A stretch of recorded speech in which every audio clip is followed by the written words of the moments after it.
Okay, we're gonna move on. So we're going to be doing another really quick overview of another module that we offer, which is how to offer effective storytelling, and also how does this contribute to a great fundraising campaign.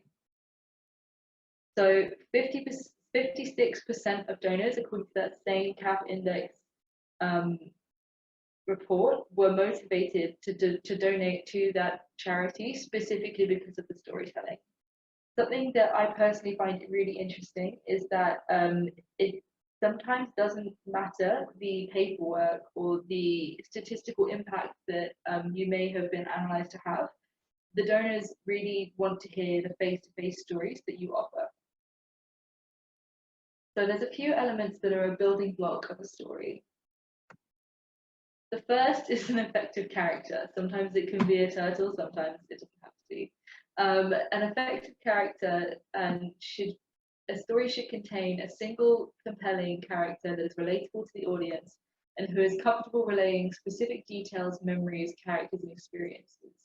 I'm sure that many of you have read many reports in your life, but you may remember a conversation with a single person that shared pretty much the same details, much more than you remember that 20-page report. Authenticity.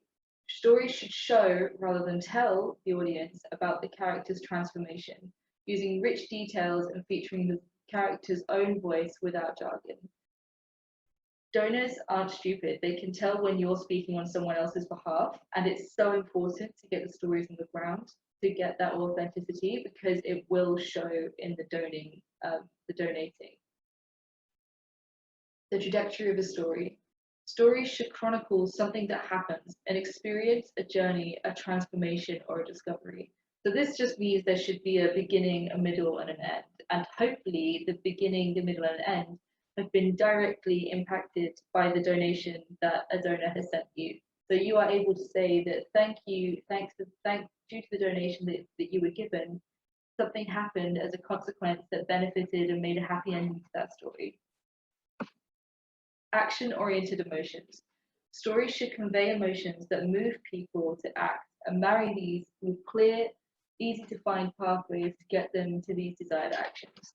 So all this means is that we call this in the sector the call to action. So a call to action should make someone feel a certain set of emotions and then allow them to find the answer with giving to you as the way to move through those emotions on that pathway that you have set out to them.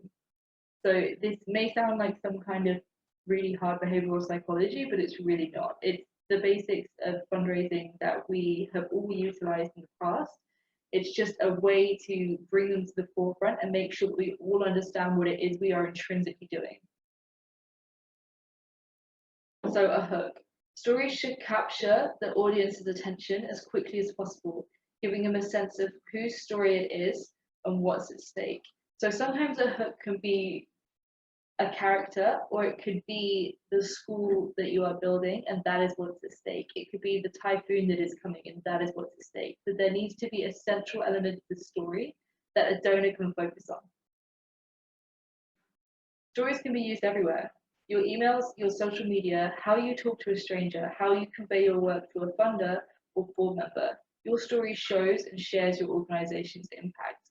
It's so tempting to try and make everyone understand how excited you are about the numbers and the work you're doing. It's so hard to express it if you don't express it through a story.